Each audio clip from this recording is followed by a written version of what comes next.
Olá, meu nome é Bruno Gavranic, eu sou ator, autor, professor e pesquisador na área de linguagens e estudos de cultura. E a gente vai conversar aqui sobre a história do método de interpretação realista nos Estados Unidos da América. Você já deve ter percebido ou ouvido falar que o cinema, a televisão, as séries de streaming, enfim, o audiovisual como um todo, tem uma relação mais direta com a realidade do que as chamadas artes cênicas, como o teatro ou a dança. E que isso teria a ver com a própria natureza de cada meio de expressão. Ou seja, enquanto no teatro a gente vai até algum lugar, como um teatro, para ver a representação de uma história que não está lá, mas é trazida em cena através do cenário, da iluminação, dos adereços e do próprio jogo dos atores, no cinema a gente vê uma história sendo gravada no lugar onde ela aconteceria de verdade e com uma riqueza de detalhes nas relações entre as pessoas que a distância entre o palco e a plateia nunca nos deixaria perceber. Mas será que isso de fato teria a ver com uma natureza de cada forma de expressão? Antes disso, será que a gente pode realmente falar em natureza de uma coisa criada? Uma forma de expressão, uma linguagem artística? Será que o cinema sempre teve essa intenção de aparentar diretamente a realidade? Será que ainda hoje essa ideia do cinema como uma arte realista consegue se manter de pé? Quando a gente percebe que o cinema é uma das formas de arte mais caras, difíceis e trabalhosas de serem executadas e que usa de efeitos e truques especiais que fazem qualquer tipo de encenação teatral parecer uma brincadeira de criança? É justamente a história dessa ideia que a gente vai conversar nesse vídeo.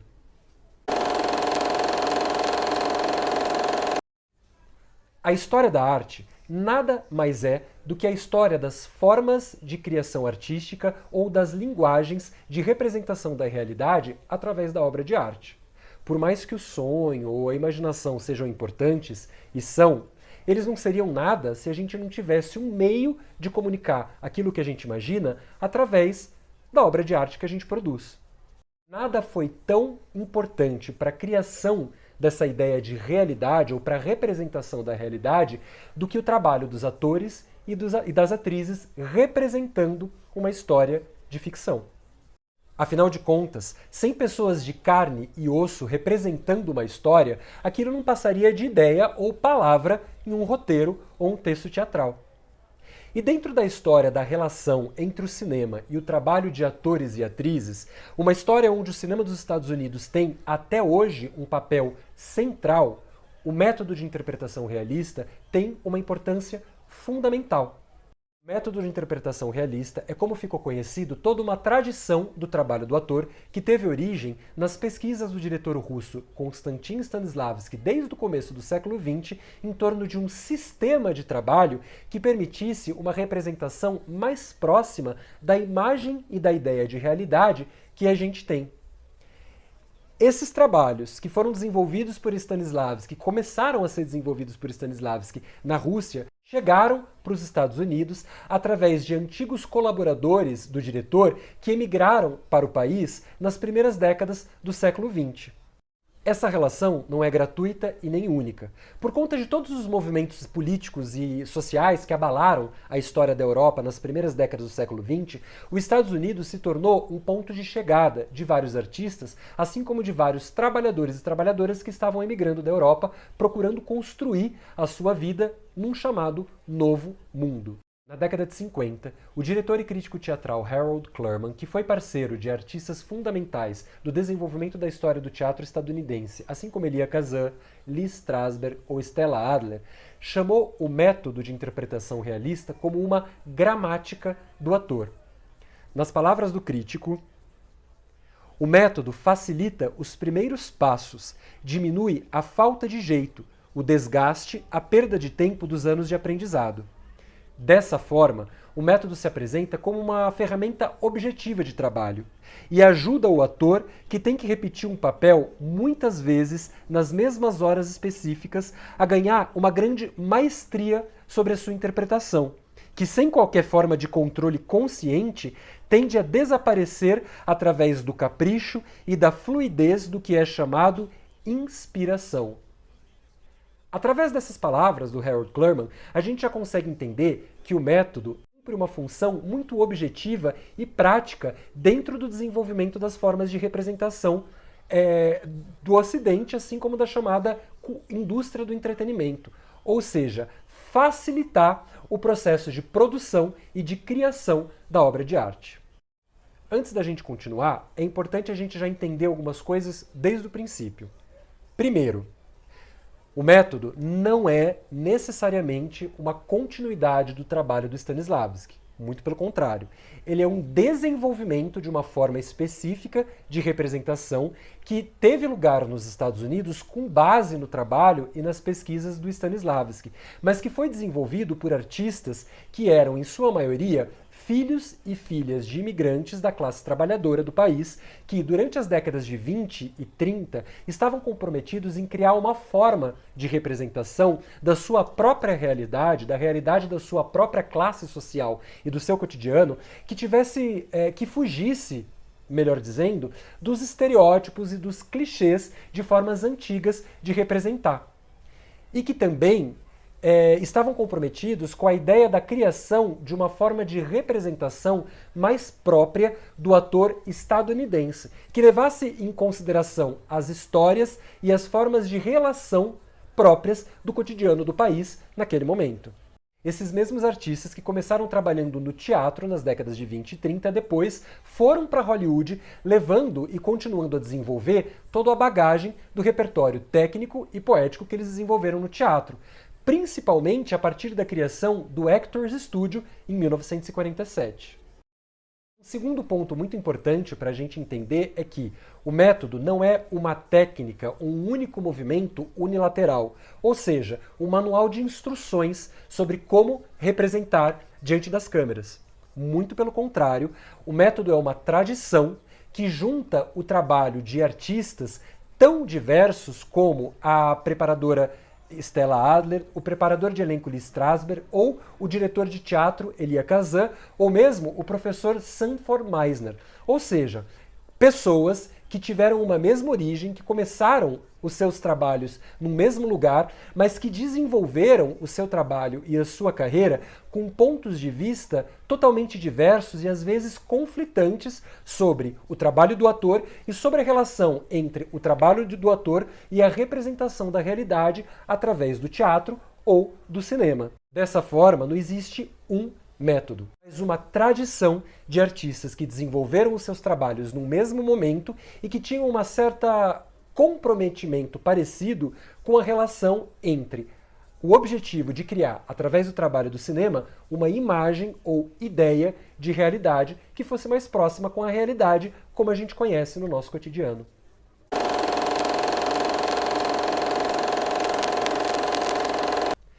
Como eu disse na abertura, a gente hoje já tem essa ideia de que o cinema é uma arte mais realista. E para que essa ideia consiga se manter, é óbvio que os atores e atrizes eles precisam passar a impressão de que eles não estão representando quando eles estão em cena. Essa ideia definiu um dos conceitos mais fundamentais da tradição da interpretação de atores e atrizes dentro do cinema, que é justamente a ideia de invisible acting, ou atuação invisível. O nome já é um pouco autoexplicativo. Os atores e atrizes deveriam representar, ou seja, realizar o seu trabalho escondendo o próprio trabalho de representação, passando a impressão de que aquilo não é uma ficção, mas é a realidade de fato. Existe uma justificativa técnica para que essa ideia seja tão difundida. E ela é simples. No cinema, eu não tenho a necessidade de ter uma interpretação tão grande ou tão demarcada quanto no teatro. E isso é simples de entender. No teatro, por conta da distância entre o palco e a plateia, os meus gestos precisam ser maiores e a minha voz precisa ser mais impostada, para que meu trabalho chegue em toda a sala.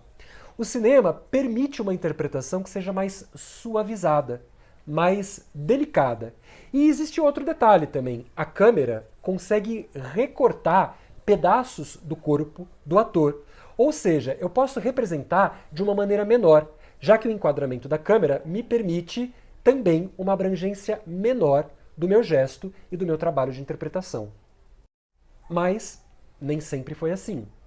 Eu tenho certeza que vocês devem ter algum tipo de referência de filmes muito antigos, principalmente da época do cinema mudo. E daí, as condições técnicas são totalmente diferentes. Porque nessa época, o cinema não podia contar com a palavra dos atores para registrar e desenvolver a cena e a ficção que aquele filme estava reproduzindo. Então, nesse momento, a linguagem comum de interpretação era justamente um registro mais amplo, mais exagerado. E a grande explicação para isso é porque, já que eu não tinha a palavra para contar essa história, o corpo dos atores, seja o corpo como um todo e seja a sua expressão facial, deveriam dar conta de todo o recado. Como o próprio nome já diz, no cinema mudo a gente não tinha a voz dos atores. A palavra não era um dos elementos mais constantes para contar essa história, a não ser em alguns letreiros específicos que apareciam no meio da cena e que tinham a função ou de determinar o tempo ou de apresentar o que iria acontecer naquela cena como se fosse uma espécie de narrador, ou de registrar falas pontuais e específicas que aqueles personagens estariam dizendo naquela cena. Por conta disso também, no cinema mudo, era mais recorrente a frequência de planos maiores ou mais abertos mesmo, do que closes ou pequenos planos. Por quê? Se o cinema deveria se basear totalmente na relação entre os atores e na relação de atores e atrizes com o espaço, o enquadramento precisaria ser amplo o suficiente, capaz de registrar todo esse jogo, para que o olhar do espectador e da espectadora conseguisse abranger tudo isso acontecendo. Eu tenho certeza que se vocês já viram um filme dos mais antigos do Chaplin, isso fica muito evidente. Ainda mais, já que essa tradição de cinema cômico, ela se baseava em rotinas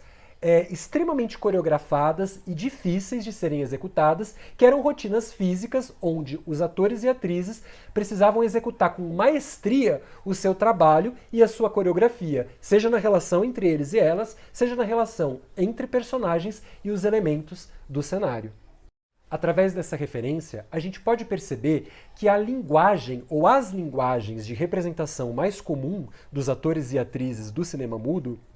se valia de diversas tradições que também eram mais fisicalizadas e que ofereciam um tipo de interpretação que hoje a gente classifica como mais exageradas. Porque, como a gente já está percebendo, elas precisavam se basear mais na expressão do corpo e da expressão facial. Por conta disso, eram interpretações que eram menos capazes de dar conta de uma interpretação mais subjetivizada ou mais psicologizada de cada personagem. Quando a gente traz a referência do Chaplin, a gente consegue entender o papel que o cinema cômico teve no desenvolvimento do início do cinema, e o Chaplin não é o único artista que ocupa esse papel.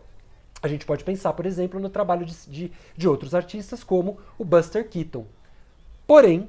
o cinema mais sério ou mais denso também se desenvolveu se baseando nesse tipo de linguagem interpretativa mais física. E aqui a gente pode pensar, por exemplo, em toda a tradição do cinema expressionista, principalmente do cinema expressionista alemão, que teve um papel fundamental no desenvolvimento do cinema narrativo mundial. A gente pode trazer o nome de diretores como Murnau ou Fritz Lang. E no caso do cinema expressionista, é muito comum a gente ter a recorrência de alguns closes muito específicos e totalmente fechados no rosto dos atores ou das atrizes. E por quê? Nesse caso, o rosto dos atores e das atrizes deveria servir como uma espécie de máscara, onde eu expressava com toda a intensidade possível os estados de alma ou as emoções que aqueles personagens estavam vivenciando, como ódio, terror, amor, paixão, medo, deslumbramento e assim por diante. O começo do cinema nos Estados Unidos e também as formas de cinema europeu estavam se baseando num mesmo conjunto de repertório de técnicas de interpretação do teatro do século XIX. Para a gente ter um pouco isso em mente, a gente pode pensar no trabalho de diretores que são considerados fundadores do cinema narrativo nos Estados Unidos, como é o caso do polêmico David Wark Griffith, que é o diretor de obras como Intolerância ou O Nascimento de uma Nação. Aliás, através desse último filme, O Nascimento de uma Nação, que é um clássico da expressão do racismo estadunidense e da expressão do pensamento da supremacia branca, a gente já consegue entender que essa ideia de realidade expressa e capturada através do cinema nada mais é do que uma construção ideológica, já que a gente percebe que a ideia que a gente tem sobre a realidade, ela é formada por ideologias e pontos de vista sobre a sociedade e a configuração de um Estado, de um país ou mesmo de um povo. Como eu disse, tanto o cinema expressionista alemão, como as primeiras formas de cinema narrativo nos Estados Unidos da América, ou mesmo o cinema cômico, eles se utilizam de uma mesma tradição do trabalho de interpretação que vem do teatro do século XIX e que hoje a gente conhece sob o nome de pantomima. Assim como a gente estava falando do método no começo dessa conversa, vale dizer também que a pantomima ela é fruto de todo o desenvolvimento de uma história das linguagens de interpretação. E o que a gente conhece como pantomima depois do drama burguês do século XIX também é uma técnica que se baseou em diversas linguagens e técnicas mais fisicalizadas de trabalho do ator. E técnicas tão distintas como a tradição dos palhaços, ou dos clowns, a tradição das máscaras da comédia dell'arte, e ela está também na origem, por exemplo, de várias outras formas de teatro cômico, como a mímica. Durante o século XIX, a pantomima se tornou uma linguagem oficial do ator que trabalhava e representava no teatro que a gente conhece hoje como a grande tradição do drama burguês, dos dramalhões e melodramas burgueses do século XIX. Em sua grande maioria, essas peças elas traziam uma estrutura dramatúrgica muito comum e muito simples. Todas elas tinham entre seus personagens e suas personagens membros das classes médias e das classes médias altas das grandes cidades europeias. Ou seja, pais e mães de família, filhos e filhas, assim como as pessoas que faziam parte desse universo. E os temas dessas peças também giravam em torno dos assuntos que preocupavam essas pessoas e que faziam o cotidiano de vida dessas pessoas. Ou seja, pequenas relações familiares,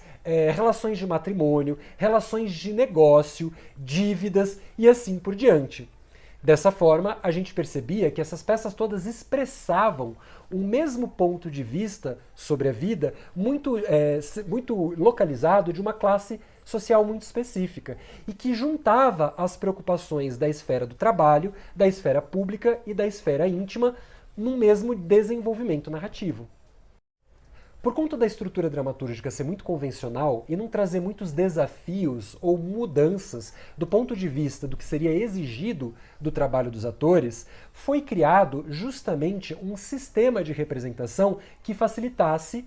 e dinamizasse esse trabalho. O trabalho dos atores nada mais seria do que a reprodução de códigos, expressões faciais e ações, gestos e atitudes que estariam relacionadas com estados, emoções e relações específicas do código de comportamento humano, e principalmente do ponto de vista de uma classe social bem localizada, como as classes médias altas das grandes cidades europeias. Esses grandes manuais de representação, que foram conhecidos como manuais de pantomima, eles se basearam no estudo da representação das emoções e dos estados de pessoas, e de uma representação que fosse mais imediata. De que forma eu conseguiria representar, por exemplo, de maneira mais direta, o amor, o ódio, o medo, o terror, o deslumbramento, ou que, de uma maneira mais direta, quando o personagem entrasse em cena, o público já reconhecesse que se trata de um vilão ou uma vilã, de um mocinho ou uma mocinha, ou de um personagem mais bondoso que teria um papel muito específico. Assim, para um ator ou para uma atriz do século XIX ser bem-sucedido na sua carreira, ele ou ela nada mais tinham do que fazer do que estudar a exaustão e se treinar o seu corpo, voz, gesto e expressão facial nesses manuais e códigos de representação pré-determinados.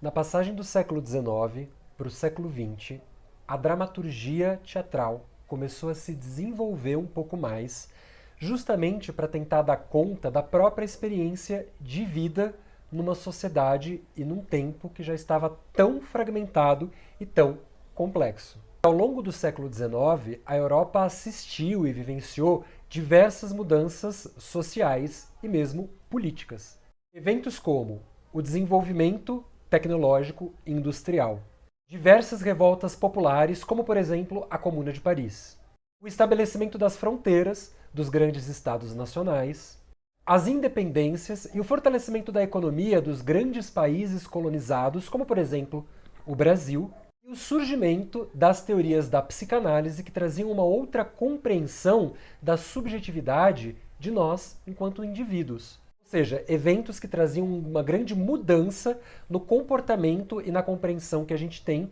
de sociedade e do ser humano ocidental como um todo. E o que isso tem a ver com a interpretação, com o trabalho de representação de atores e atrizes? Ora, se a dramaturgia está mudando, se os textos não falam mais sobre as mesmas coisas das mesmas maneiras, os atores e atrizes precisavam rever e repensar a sua forma de realizar o seu próprio trabalho. Isso porque os personagens dos textos não eram mais aqueles mesmos personagens que a gente viu já na tradição dos grandes dramalhões burgueses do século XIX. Muito pelo contrário, essas personagens começaram a ter mais complexidade na sua representação em cena. Os textos começaram a se utilizar de coisas como monólogos interiores, grandes falas direcionadas à plateia, de pensamento daquelas personagens, ou mesmo coisas como flashback, rememoração de eventos e coisas desse tipo. Por outro lado, com o passar dos anos, e já que a dramaturgia estava tentando representar da melhor forma um mundo que não cabia mais na sala de casa de uma família burguesa, novos personagens que habitavam novos cenários começaram a serem trazidos para os palcos. Lugares como as ruas, albergues, hotéis, grandes fábricas, casebres de trabalhadores, pensões, cortiços ou mesmo abrigos de moradores de rua, como é o caso de um texto muito conhecido do dramaturgo russo Maxim Gorky chamado Ralé. Se a gente leva em conta que a pantomima, os manuais de interpretação da dramaturgia burguesa do século XIX, se estabeleceram numa compreensão comum de uma mesma forma de comportamento exterior de uma determinada classe social, a gente já consegue perceber que esses manuais e essa técnica ou estilo de representação não conseguia mais dar conta de representar essa nova realidade que a dramaturgia estava trazendo para o teatro. E é aí que entra o trabalho e os objetivos da pesquisa do diretor russo Konstantin Stanislavski na passagem do século XIX para o XX, principalmente na ideia que estava concentrada na busca do diretor pelo que ele chamava de sentimento da verdade. Stanislavski é uma figura essencial para o desenvolvimento da história do teatro ocidental, justamente porque ele vai propor um sistema de exercícios, técnicas de interpretação capazes de propor uma forma de representação mais próxima com a ideia de realidade que a gente experiencia no nosso cotidiano. A palavra sistema é muito importante, porque em nenhum momento Stanislavski nomeou o trabalho que ele estava desenvolvendo como um método, justamente porque ele sempre deixou claro que ele não estava criando um manual de regras prontas e acabadas. Muito pelo contrário, ele estava sistematizando e elaborando tudo aquilo que ele desenvolvia num processo de experimentação e pesquisa que durou até o fim da vida dele, na década de 30, em Paris. Essa pesquisa ele iniciou justamente, como eu disse, na passagem do século XIX para o século XX, e ela não é aleatória, ela não veio do nada, mas ela veio como uma necessidade e uma resposta aos desafios que a dramaturgia do momento estava propondo, justamente nesse momento que foi depois nomeado pelo crítico alemão Peter Zond como o período de crise do drama burguês, e que estava justamente preparando o surgimento do drama moderno. No caso da Rússia, foram justamente as obras dos dramaturgos Anton Chekhov e Maxim Gorky, que ofereceram a base para o Stanislavski desenvolver o seu sistema. Em linhas bem gerais, porque é muito importante a gente entender o sistema do Stanislavski para compreender a história do método nos Estados Unidos, a base do trabalho do Stanislavski era justamente atingir o que ele chamava de sentimento da verdade. E esse sentimento da verdade não tem nada a ver com a ideia de uma expressão sentimental ou emotiva dos atores em cena. Não tem a ver imediatamente com o trabalho das emoções dos atores e atrizes. Pelo contrário, essa ideia se baseia justamente no objetivo de produzir em cena a sensação de realidade, sempre entendendo que aquilo que está em cena é a ficção, mas uma ficção que seja capaz de se aproximar da sensação que a gente, enquanto espectador e espectadora, tem da experiência da realidade. O foco das proposições do sistema de Stanislavski era justamente o processo de formação e treinamento contínuos dos intérpretes para que eles e elas possam estar constantemente desenvolvendo, treinando e praticando as suas capacidades expressivas. E quando a gente fala do trabalho do ator, as suas capacidades expressivas são basicamente seu corpo, sua voz e a sua vida interior. Memórias, sentimentos, subjetividades e expressão desses estados através do corpo. Se a ferramenta de trabalho de um ator é o seu próprio corpo, o sistema vai se basear justamente em uma rotina de práticas e treinamentos constantes para que os atores e atrizes fossem capazes de conhecer com maestria a sua ferramenta e de dominar as suas próprias formas de expressão. Era só dessa maneira que os atores seriam capazes de atingir o almejado sentimento da verdade. Ou seja, através de um estímulo objetivo e constante da sua natureza orgânica, do seu corpo, da sua fisicalidade, como forma de encontrar respostas e reações que vão se utilizar também do subconsciente do intérprete, suas memórias, experiência e suas emoções. É todo esse material que vai ser emprestado para a personagem no momento da representação. Dessa forma, um ator não vai sentir o que a personagem deveria sentir e que está lá indicado no texto teatral. Muito pelo contrário. O trabalho do ator vai ser reproduzir como ele ou ela mesmos se comportariam e reagiriam numa situação semelhante à situação da personagem. E emprestar a imagem dessa reação e desse comportamento para essa personagem em cena. É exatamente por isso que um ator e uma atriz precisavam ser capazes de conhecer com absoluta maestria e consciência o seu próprio corpo e a sua forma de se relacionar com as diversas situações na vida, para que ele e ela fossem capazes de reproduzir esse comportamento em cena na pele de uma personagem. A ideia aqui é igual à ideia que a gente tem de tocar um instrumento. Ou seja, se um violão, um piano ou uma bateria, eu preciso constantemente treinar e praticar para poder tocar cada vez melhor e para ter cada vez mais familiaridade com aquele instrumento, se o instrumento do trabalho do ator é o seu próprio corpo, ele precisa passar toda a sua carreira treinando, praticando para aprimorar a sua familiaridade e o seu domínio desse seu instrumento de expressão. Da mesma forma, para o Stanislavski, uma personagem, seja ela qual for, ou de qual texto ela vier, nada mais é do que uma pessoa que é fruto das condições históricas e materiais onde ela vive, ou seja, o texto e o ambiente onde ela desenvolve a sua história. Dessa forma, uma personagem é formada pelo seu histórico de vida, pelas relações que ela estabeleceu ao longo da sua vida e que ela estabelece durante a peça, pelo lugar onde ela vive, o tempo histórico onde ela vive, as ideias que formaram a sua subjetividade e, principalmente, as suas ações, as suas reações, como ela escolhe agir e reagir diante das situações que ela vai vivenciando ao longo da peça teatral. É exatamente por isso que, para o Stanislavski, a ferramenta mais forte dentre todo o repertório que um ator tem é justamente a sua imaginação. Porque é a sua imaginação que vai permitir a esse ator e a essa atriz imaginar ou vislumbrar como aquela personagem que nasce e se desenvolve em determinado ambiente, sobre determinadas condições, vai reagir, se comportar e desenvolver a sua trajetória que o ator vai reproduzir em cena. Por isso que, para o Stanislavski, o foco maior de trabalho de um ator, ou seja, aquele ponto onde todo o trabalho do ator deve convergir é justamente no trabalho da imaginação criativa e ativa do ator durante o desenvolvimento da sua interpretação. É a grande pergunta que o Stanislavski nos ensina.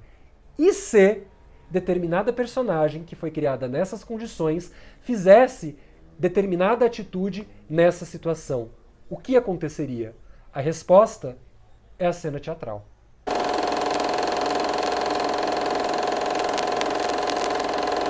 Com base no que a gente viu na parte anterior, a gente já consegue identificar que, dentre as grandes contribuições que o trabalho do Stanislavski trouxeram para a compreensão do trabalho de interpretação, existem duas ideias que são essenciais e que mudam o jogo na maneira como a gente aborda uma personagem. Primeiro, é justamente a compreensão daquilo que o Stanislavski chamava de circunstâncias dadas da vida daquela personagem. Ou seja, o conjunto de informações que determinam a história daquela personagem, a realidade histórica onde ela vive e que vão determinar o recorte daquela peça da qual ela faz parte. E, em segundo lugar, está a ideia que ele chamava de subtexto. O subtexto é aquilo que não é dito, mas que determina igualmente as palavras e as atitudes que uma personagem vai ter em cena. Ou seja, são os seus pensamentos, os seus sentimentos, as suas intenções ocultas por trás das palavras e das suas ações. O que o Stanislavski fez foi olhar para uma personagem e perceber que, assim como na vida a gente não fala necessariamente tudo o que a gente pensa, ou seja, as nossas palavras não são capazes de conter toda a complexidade e a integridade das nossas intenções, uma personagem vai ser a mesma coisa. Porque essa personagem tem uma vida que não é só exterior, ou seja, não é só uma vida que está expressa nas palavras do texto ou na indicação das rubricas, mas é uma vida interior, que serve de motivação para as atitudes e palavras executadas por uma personagem. A grosso modo, a compreensão que o subtexto traz é de que o trabalho do ator nada mais é do que trabalhar em coautoria com o autor ou a autora de determinada peça. Se o autor ou a autora vão escrever as palavras e dar a indicação das ações de uma personagem, o ator ou a atriz deve criar essa linha interior de pensamentos, intenções, medos e tudo aquilo que vai determinar, justificar as palavras ditas e as ações executadas. E essa linha fina de subtexto, assim como o texto, também deve ser executada pelo ator ou pela atriz a cada dia ou noite, a cada representação. Ou seja, é uma outra linha de um texto silencioso, não dito, mas que determina o texto dito e as ações executadas pelos atores ou pelas atrizes representando um papel em cena. São essas duas ideias que vão entender a inovação trazida pelo trabalho do Stanislavski e aquilo que ele foi se tornando, aquilo que esse trabalho foi desenvolvendo no ambiente do teatro e do cinema nos Estados Unidos a partir do que a gente conhece como método de interpretação realista. Como já vimos, o método começou a se desenvolver e se construir enquanto uma tradição nesse período da década de 20 e 30 em diante. A década de 30 ela foi um momento também muito importante para a história política e, como não poderia deixar de ser, cultural dos Estados Unidos da América. É um momento que está imediatamente após a queda da Bolsa de Nova York, em 1929, e quando, através de um conjunto de políticas conhecidas como New Deal, propostas pelo presidente Franklin Delano Roosevelt, os Estados Unidos vão procurar democratizar e ampliar o acesso à educação básica e às formas de expressão através da cultura para todas as classes nos Estados Unidos. Isso é importante para a gente entender uma característica muito particular desse momento da história e da vida política e cultural dos Estados Unidos. Justamente porque a cultura e a política estavam se desenvolvendo sobre esse objetivo de ampliação da democracia através da educação e do acesso às formas de comunicação, não é à toa que a indústria cultural, como a gente conhece hoje, começou a se desenvolver nesse mesmo momento. Os Estados Unidos se aproveitaram da oposição ao crescimento do pensamento de ideologia nazifascista na Europa. A oposição e a resistência ao nazifascismo se tornou uma espécie de bandeira dos artistas e dos trabalhadores e trabalhadoras em todos os setores nos Estados Unidos nessa época. Logo, existia um sentimento de comunhão, já que todo mundo que tinha um pensamento minimamente progressista sentia que estava falando uma mesma língua, ou seja, uma defesa da liberdade e da democracia diante do terror do nazifascismo. Isso criou um sentimento de unidade não só poética, mas também política, que permitiu um desenvolvimento das artes e das formas de expressão nos Estados Unidos a partir de um ponto de vista político. Ou seja, as artes nos Estados Unidos estavam se politizando. E isso não só porque existia uma defesa do que se conhece como democracia, mas porque nesse momento a gente estava vivendo o que um crítico cultural estadunidense depois chamou como um período de laborização da cultura dos Estados Unidos. Ou seja, a gente estava vivendo uma inscrição do cotidiano e do ponto de vista das classes trabalhadoras na cultura estadunidense e na cultura popular estadunidense. É nesse ambiente que surge o trabalho dos grupos de teatro, como o Group Theater, que buscavam se comprometer com uma representação e com uma imagem de representação das classes trabalhadoras e imigrantes que fossem mais próximas do ponto de vista de quem fazia parte daquela classe trabalhadora e daquela classe imigrante. Isso porque quem estava em cena e quem estava na plateia se identificava como pertencente de uma mesma experiência social. Vale dizer que esse desenvolvimento se deu através de formas de dramaturgias que, como a tradição dramática, que procuram se estabelecer através da construção dessa identificação entre personagem e plateia. Mas como a gente está percebendo, isso se deu porque essa identificação já era real e já era cotidiana fora do palco, ou seja, na esfera da vida prática.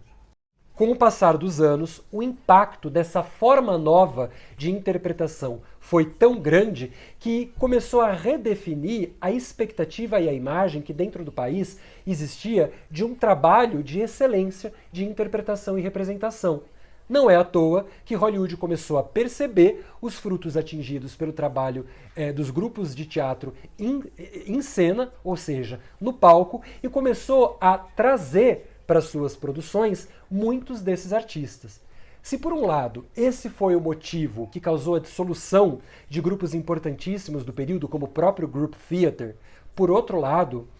isso permitiu uma difusão de um novo repertório poético e técnico das formas de representação teatral e de construção de uma cena teatral ou mesmo de consideração de uma cena cinematográfica que difundiu justamente o acesso a uma nova informação, de um novo modo de pensar a representação dramatúrgica dentro dos Estados Unidos. E como a gente já viu, o grande material que serviu de base para a criação desse novo pensamento foi a informação que artistas trouxeram da Europa do sistema Stanislavski e que começou a promover e difundir uma transformação da maneira como a sociedade estadunidense se via no palco. E daí aqui são duas coisas. Por um lado,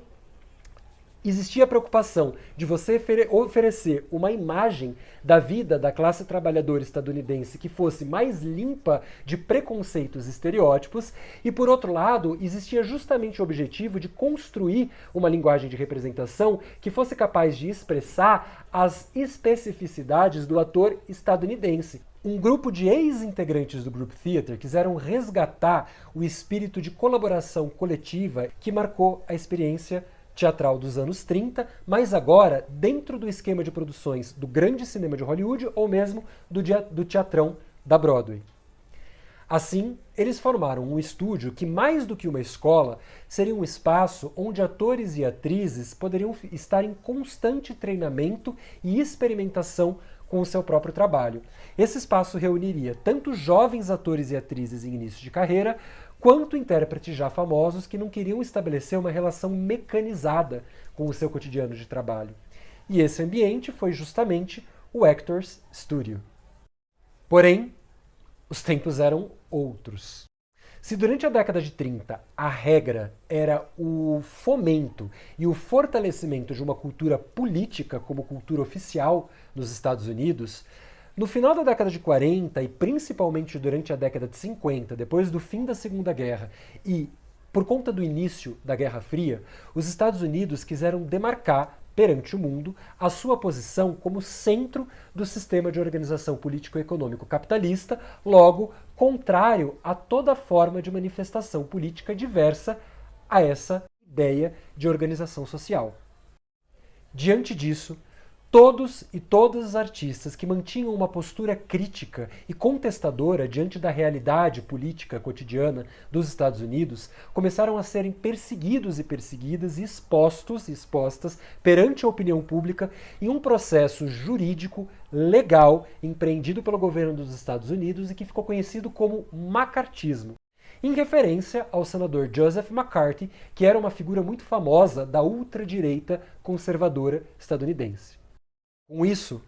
esses artistas e essas artistas foram expostos e foram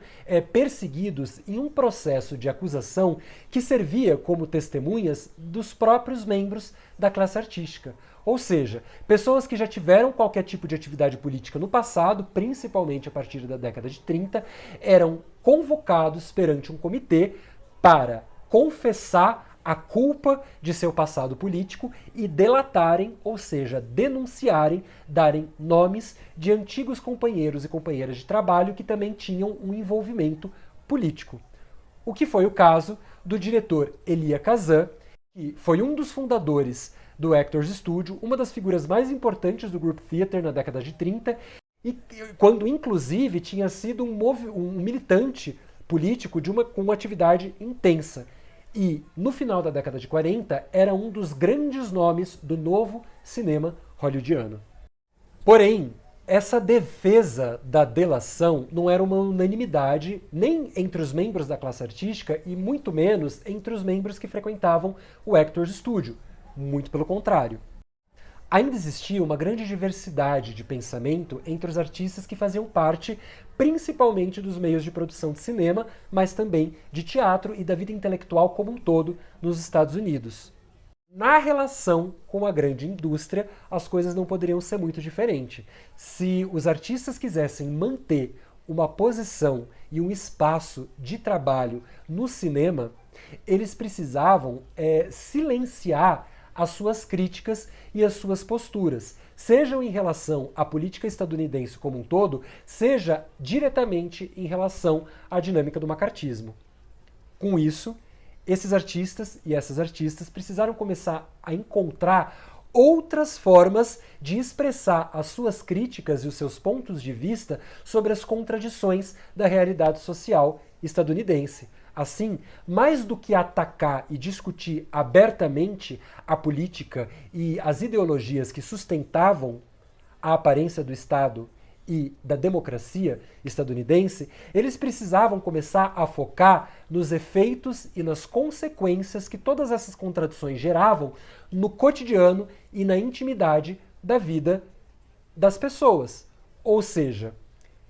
os artistas precisavam começar a explorar cada vez mais a possibilidade de dizer subtextualmente, ou seja, indiretamente, tudo aquilo que eles queriam demonstrar das contradições da realidade social estadunidense da época. Com isso, cada vez mais foi buscado e desenvolvido um método de interpretação capaz de expressar com menos palavras e mais indiretamente, mas ainda assim de uma maneira totalmente explícita na tela de cinema, a complexidade não só da subjetividade das personagens, mas do próprio tecido das relações sociais no cotidiano do país.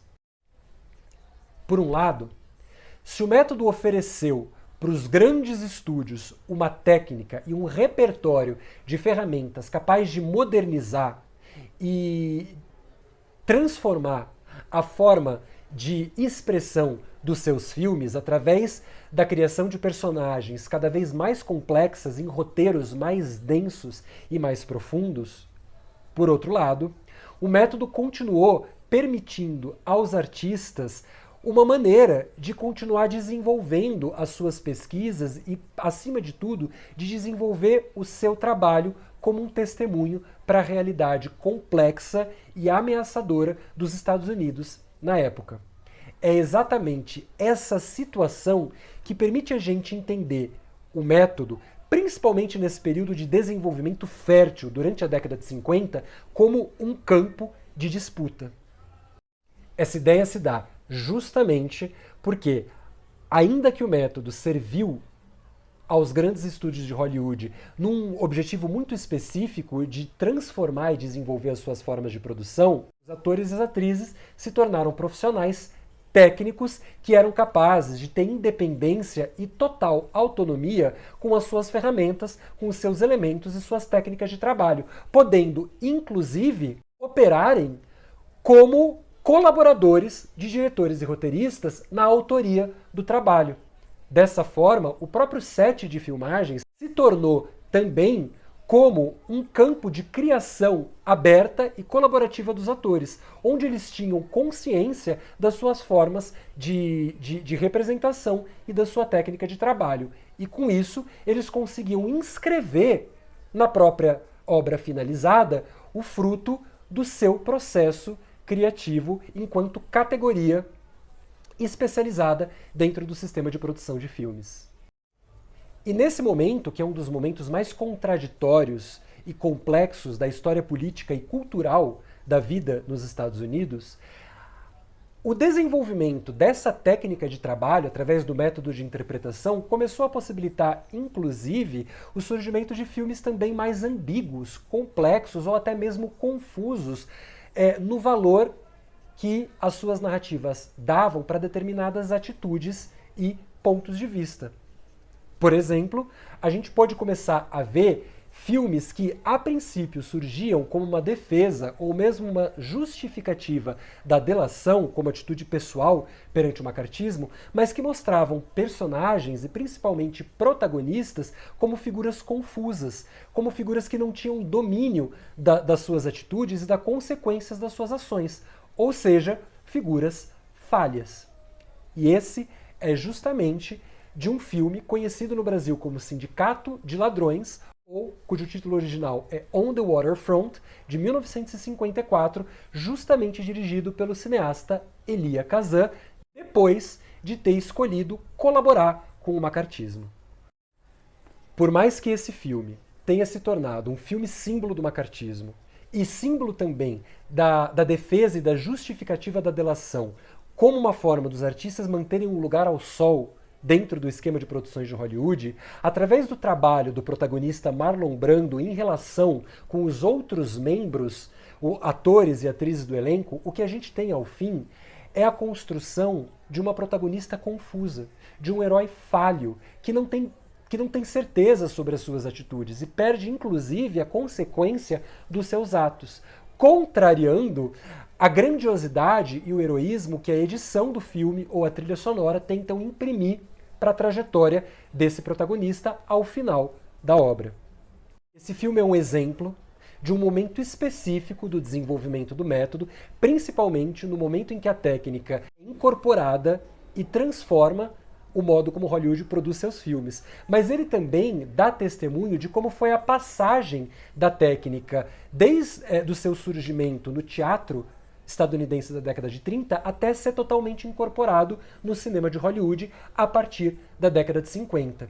E, acima de tudo, o que isso nos mostra é justamente a capacidade de autonomia e independência que, nesse momento, a técnica permitia para atores e atrizes como profissionais técnicos dentro do esquema e do sistema de produções de cinema em Hollywood. Obviamente, a relação entre a indústria cinematográfica de Hollywood e o método seguiu por outros caminhos. E o trabalho de interpretação começou a ser visto cada vez mais como uma técnica específica a serviço de uma ideia de eficiência de um sistema de produção que se desenvolvia em ritmo e agilidade industrial. E, acima de tudo, uma forma de fazer cinema e narrar histórias através do cinema que começou a apostar cada vez mais no desenvolvimento de uma relação imediata, direta e íntima entre personagens e plateia. E a gente sabe que nada melhor para desenvolver uma relação tão imediata e direta entre duas pessoas estranhas, assim como são uma pessoa na plateia e uma personagem em cena, do que a exposição sentimental e emotiva de atores e atrizes na tela. Com isso, o método começou a ser cada vez mais desenvolvido como uma técnica capaz de extrair o máximo de emoção e sentimento de atores e atrizes com uma intensidade até antes nunca vista ou capturada pela câmera.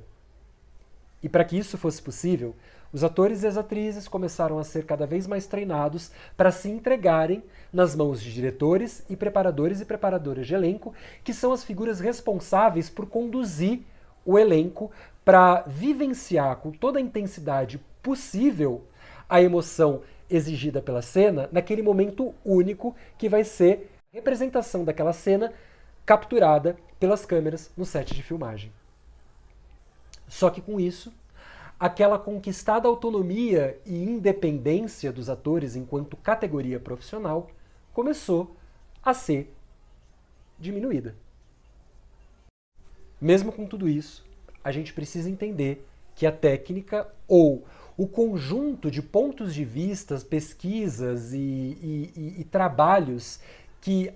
configuram a tradição que a gente conhece como método de interpretação realista continuou a se desenvolver. E continuou, inclusive, sendo ponto de partida de atores, atrizes, diretores e diretoras que buscavam estabelecer, através da relação dinâmica e colaborativa entre elenco e direção, como justamente uma relação possível de transformar as formas de construção de narrativa e de representação da realidade nas telas do cinema, principalmente a partir do desenvolvimento do cinema independente nos Estados Unidos. Um cinema, às vezes, independente a essas formas mais convencionais e mais estabelecidas de Hollywood contar histórias e fazer cinema narrativo. Como eu disse no começo dessa conversa, a história da arte nada mais é do que a história do desenvolvimento das formas e técnicas de expressão artística. E se a gente entende que o mundo e a realidade estão em constante desenvolvimento e construção, a arte também precisa estar em constante desenvolvimento e construção das maneiras de representar a nossa própria imagem nas telas do cinema, nos palcos de teatro ou em qual obra for. Porque senão, aí sim, o que a gente vai ver no cinema, por exemplo, nada mais é do que uma simples ilusão de realidade, fabricada por uma ideia e um ponto de vista muito específico sobre a história. Toda essa exposição da história e do desenvolvimento do método de interpretação realista nos Estados Unidos da América é o resumo de todo um trabalho de pesquisa que eu realizei principalmente no meu projeto de mestrado. Ele é uma síntese das ideias e das discussões que eu elaborei ao longo de todo esse processo. E se vocês quiserem continuar conversando, discutindo ou pensando, vocês podem me procurar, me escrevam através do meu e-mail, das minhas redes sociais, para que a gente possa continuar construindo juntos e juntas esse pensamento que é, como eu disse, a história do desenvolvimento e da compreensão das formas de expressão e representação e produção de arte e cultura. Muito obrigado.